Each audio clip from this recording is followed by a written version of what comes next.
If one grape grower has his way, we'll soon enjoy more wine produced right here at home in the Treasure State. MTN's Evelyn Schultz reports they're starting out small, but Montana's winemakers have great expectations.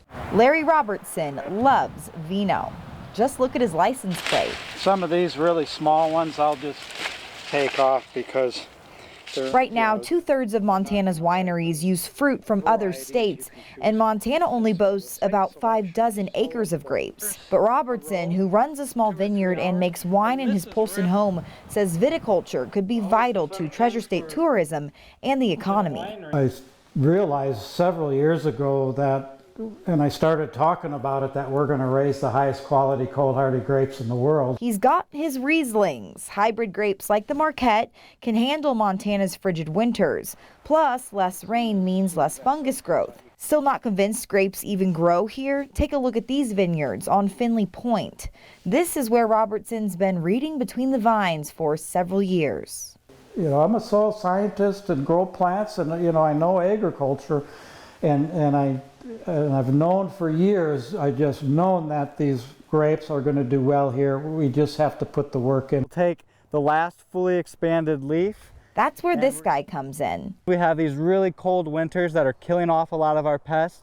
Then we have those hot, dry summer days. Through a recent grant from the USDA and the Montana Department of Agriculture, he travels the state using science to help grape growers raise the best crop possible. Robertson believes they can recreate what's happened in other states. In 2008, an independent study done in Iowa found the full economic impact of wine and vineyards in the Hawkeye State totaled more than $200 million.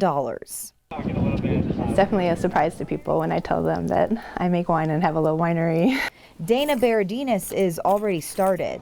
Inspired by her Italian grandfather, she's made wine for several years from Montana cherries, plums, and now the Marquette grape. A little bit of a higher acidity to it, but a nice kind of a smooth finish too. Others are taking notice.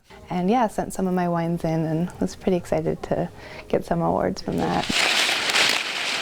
I just known that these grapes are going to do well here. We just have to put the work in and manage them properly for our climate, our short season.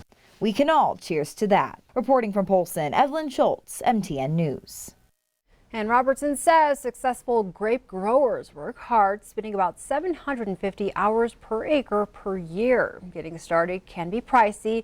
Planting just one vine costs about $15. Most of all, he says transforming Montana into wine country will require teamwork from growers to lawmakers. Within 5 years, he'd like to see 500 to 600 acres of grapes in Montana.